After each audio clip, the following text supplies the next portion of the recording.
Big TV భక్తి సమాచారం WhatsApp ఛానల్లో జాయిన్ అవ్వండి. అన్ని విశేషాలు ఎప్పటికప్పుడు తెలుసుకోండి. నమస్కారం. ఆండాళ్ తిరువలిగలేశ్వరుడు తిరుప్పావైలో రెండో పాసురం. ఈ పాసురంలో అమ్మవారు వ్రత నియమాల గురించి చెప్పింది.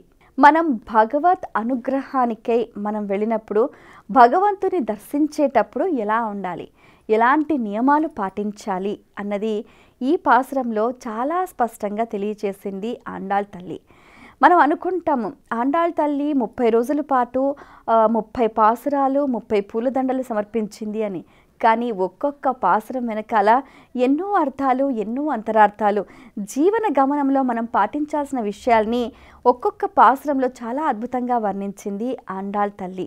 భగవత్ సమాగమం కోసం, ఏదైతే ఒక సత్సంకల్పం కోసం ఆండాళ్ తల్లి అంటే సాక్షాత్తు శ్రీ మహాలక్ష్మీదేవే తాను ముందు బయలుదేరి మిగిలిన గోపికలందరినీ కూడా మేల్కొల్పుతూ అలా ముందుకు సాగిపోతుంది. మరి కృష్ణ, ముందుగా నీకై బయలుదేరాము, నీలో చేరటానికి ముందుకు సాగుతున్నాము, మమ్మల్ని నీలో చేర్చుకోవా కృష్ణ. ముందుగా మేము కొన్ని నియమాలు పాటించాలి అని అనుకున్నాము. ముందుగా ఏంటంటే పాల సముద్రంలో శేషశయ్యపై పవళించి ఉన్న నీ పాదపద్మాలకు మంగళం పాడతాము కృష్ణ. ఈ నెల రోజుల పాటు మేము పాలు నోం నెయ్యం నోం అంటారు. అంటే ఏంటి, భోగాలు మేము దరిచేరము అని చెప్తూ ఉంటారు. ఇప్పుడు మనం చూడండి, కమ్మగా తిన్నామనుకోండి, కమ్మగా నిద్ర వస్తుంది, ఇంకా భగవంతుడిని ఏం చూస్తాను చెప్పండి. అందుకనే వాళ్ళు అంటారు పాలు నోం నెయ్యం నోం అంటారు. కళ్ళకు కాటుక పెట్టుకోము, మేము పువ్వులు ముడువము, మేము అలంకారాలు చేసుకోము, నీకై మేము బయలుదేరాము కృష్ణ, మమ్మల్ని నీలో చేర్చుకో కృష్ణ అంటూ కూడా వాళ్ళు ఎంతో చక్కగా చెప్తారు. పెద్దలు చేయకుండా విడిచిపెట్టిన పనులను మేము చెయ్యము కృష్ణ. పెద్దలు వంశపారంపరంగా ఏవైతే చేస్తున్నారో అవే మేము కూడా ఆచరిస్తాము. ఇతరులను నొప్పించే మాటలు మేము మాట్లాడము, ఇతరులకు ఇబ్బంది కలిగించే పనులు మేము చెయ్యము, వేరొక వారిని నొప్పించే భావన కూడా మేము చెయ్యము కృష్ణ అంటూ కూడా వారు ఎంతో ఆర్తిగా చెప్తూ ఉంటారు. మేము ఇవన్నీ చేస్తాము కృష్ణ, మమ్మల్ని నీ దరికి చేర్చుకో కృష్ణ. అసలు ఈ సంసార సాగరం నుంచి మేము ఎలా బయటపడాలి, ఎలా ఉద్ధరింపబడాలి, ఈ అంశాల గురించే మేము ఆలోచిస్తాము. అలాగే నీ అనంత కళ్యాణ గుణగణాలను మేము నిత్యం గానం చేస్తాము కృష్ణ. అలాగే ఏంటంటే వీటన్నిటికీ శాస్త్రం కన్నా, సద్గ్రంథ పారాయణం కన్నా కూడా ముఖ్యమైనది భక్తి అని చెప్తూ ఉంటారు. మరి ఈ భక్తి అనేది మాకు పరిపూర్ణంగా ఉండాలి. భక్తితో మేము నిన్ను చేరుకోవాలి అని అంటే మాకు ఆచార్య కృప కావాలి అంటూ కూడా ఒక విషయాన్ని వాళ్ళు గుర్తు చేసుకుంటారు. ఇప్పుడు మనం ఎన్నో రకాల కర్మల్ని, ఎన్నో రకాల తప్పుల్ని చేస్తూ ఉంటాము. మనం ఏదైనా తప్పు చేస్తే భగవంతుడు క్షమిస్తాడో లేదో తెలియదు, కానీ భగవంతుడు క్షమించినా క్షమించకపోయినా పర్వాలేదు, గురువు మనల్ని క్షమిస్తే చాలు. ఎందుకంటే ఒకవేళ గురువుకు కోపం వచ్చిందనుకో, మనం రక్షించేవాడు ఎవ్వరూ ఉండడు. భగవంతుడికి కోపం వస్తే భగవంతుడి కోపం నుంచి భక్తుని రక్షించటానికి గురువు అడ్డుగా ఉండి గురువు వాళ్ళని ఉద్ధారం చేస్తాడు.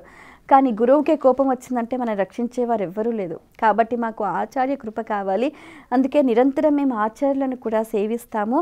అలాగే నిన్ను సేవించడానికి బయలుదేరిన ఈ తనువు నీ అనుగ్రహమే కృష్ణ.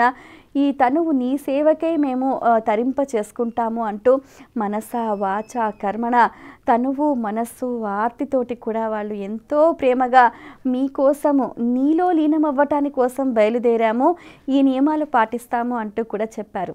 నిజంగా మనం ఒక్కసారి గమనిస్తే తిరుప్పావైలో రెండో పాసురంలో ఆండాళ్ తల్లి చెప్పిన ఈ వ్రత నియమాలు చూస్తుంటే ఇవి ప్రతి ఒక్కరూ నిత్య జీవితంలో ఆచరించవలసిన వ్రతాలు, అంతే కదా.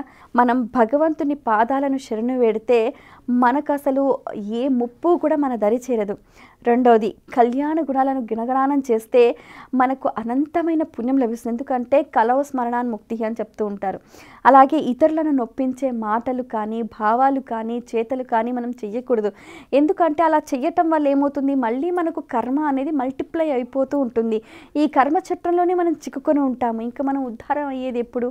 అందుకని ఇటువంటి పనులేవి మేము చెయ్యము కృష్ణ అంటారు. అలాగే పెద్దలు ఏదైతే చెప్పారో దాన్ని మేము ఆచరిస్తాము. పెద్దలు చెయ్యకుండా వదిలిపెట్టినవి ఏవైనా ఉంటే మేము వాటి జోలికి పోము కృష్ణ అని చెప్తూ ఎంతో చక్కగా, అంటే ఈ భోగాల వైపు మేము పోకుండా నీ సేవనే మా భాగ్యంగా భావించి ఈ భవసాగరాన్ని దాటడానికి నిన్ను స్మరిస్తాము కృష్ణ అంటూ కూడా ఆ గోపికలు ఆర్తితో అలా ముందుకు సాగిపోతూ ఉంటారు. ఇది ఇందులోని అంతరార్థం. స్వస్తి. For more videos like this, subscribe Big TV channel.